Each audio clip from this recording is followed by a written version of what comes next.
Hello बच्चों, let's read the question. The question is an EM wave from air enters a medium. वो air से एक medium में enter कर रही है. The electric field are E1 equals to E01 x cos 2 pi b z upon c minus t in air and E2 equals to E0 E02 x cos k 2z minus ct in medium. दोनों में air में और medium में electric field हमें दे रखा है. Where the wave number k and frequency v refer to their values in air. The medium is non-magnetic. Medium जो है हमारा क्या है, non-magnetic है. If epsilon r1 and epsilon r2 refer to relative permeabilities of air and medium respectively, which of the following option is correct? तो इस option में हमें एप्सिलॉन r1 और एप्सिलॉन r2 में क्या निकालना है, रेशियो निकालना है. तो की कॉन्सेप्ट के लिए जो चीज मुझे पता होनी चाहिए, मैं लिख सकती हूँ की कॉन्सेप्ट में सबसे पहले तो मुझे पता होना चाहिए कि किसी एयर में और मीडियम में जो वेलोसिटी होती है वो किस तरह से दी जाती है. तो जो वेलोसिटी होती है ईएम वेव की, वो हम किस तरह से देखते हैं. ईएम वेव की जो वेलोसिटी होती है v equals to 1 upon root of mu epsilon. ठीक है, जहां पर म्यू तो परमिएबिलिटी होती है और एप्सिलॉन परमिटिविटी होती है.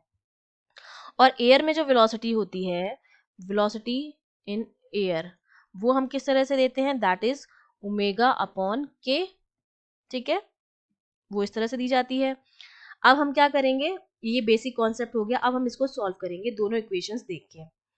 अब हमें इक्वेशन दे रखी है E1 और E2 की. ठीक है, हमें ये चीज पता चल गई है कि जो वेलोसिटी होगी वेव की, वो हम किस तरह से देंगे, ओमेगा अपॉन के से देंगे. अगर मैं कंपेयर करूं इक्वेशन की, जो ई की इक्वेशन होती है, E equals to E naught cos K Z minus omega T, ये इक्वेशन जो हो गई वो जर्नल इक्वेशन होती है. अगर मैं इस जर्नल इक्वेशन से दोनों इक्वेशन को कंपेयर करूं, एक तो एयर वाली इक्वेशन है और एक कौन सी इक्वेशन है, मीडियम वाली इक्वेशन है. तो पहले मैं एयर वाली इक्वेशन से जब कंपेयर करूंगी, तो एयर के लिए देखिए E naught x cos cos 2 pi nu z upon सी.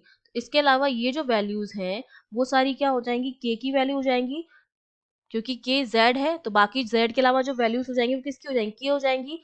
एयर के लिए जो मेरा के आया है वो आया है 2 पाई न्यू, वी जो है उसको न्यू लिख देते हैं, फ्रीक्वेंसी है क्योंकि ये न्यू अपॉन सी.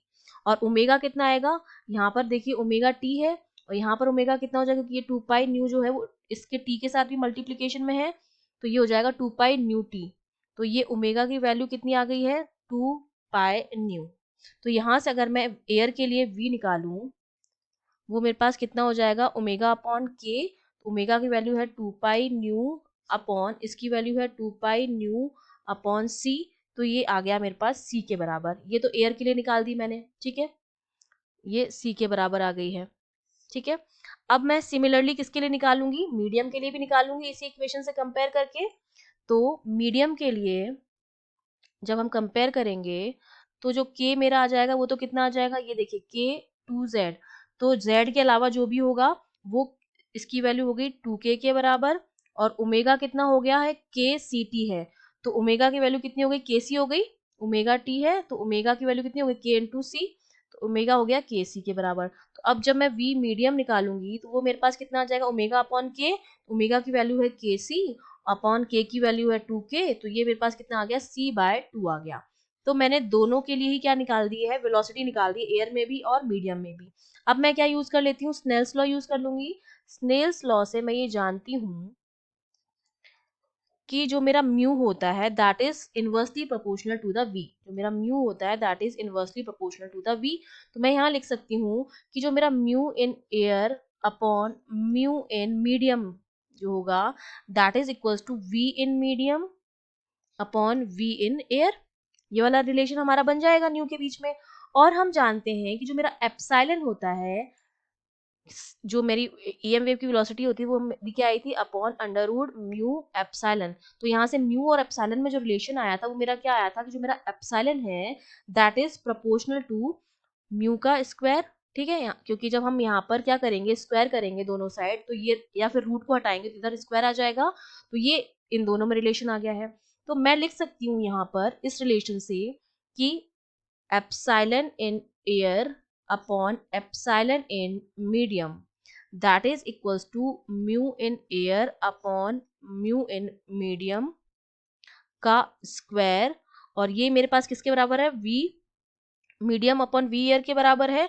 तो ये भी मेरे पास क्या हो जाएगा, ये दोनों एक दूसरे के प्रोपोर्शनल हैं, तो ये चीज जो हो जाएगी उसकी भी प्रोपोर्शनल हो जाएगी। तो v in medium upon v in air, और उसका क्या हो जाएगा, स्क्वायर हो जाएगा। तो epsilon in air upon epsilon in medium. अब v मैं निकाल चुकी हूँ मीडियम के लिए भी और एयर के लिए। तो मीडियम के लिए कितना था, c/2 था, अपॉन एयर के लिए c था। इसका भी स्क्वायर है और इसका भी स्क्वायर है। तो जब मैं सॉल्व करूंगी, एप्सिलॉन इन एयर को इन्होंने क्या नाम दिया है, रेफर टू एप्सिलॉन r1 जो है वो एयर के लिए है, तो इसको लिख देती हूँ एप्सिलॉन r1।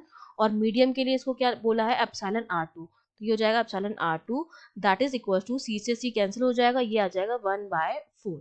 तो ये क्या आ गया है, उनका रेशियो आ गया है, that is coming out to be 1/4। तो हमारा ऑप्शन ए जो हो जाएगा वो क्या हो जाएगा, करेक्ट हो जाएगा। I hope you understood well, all the best.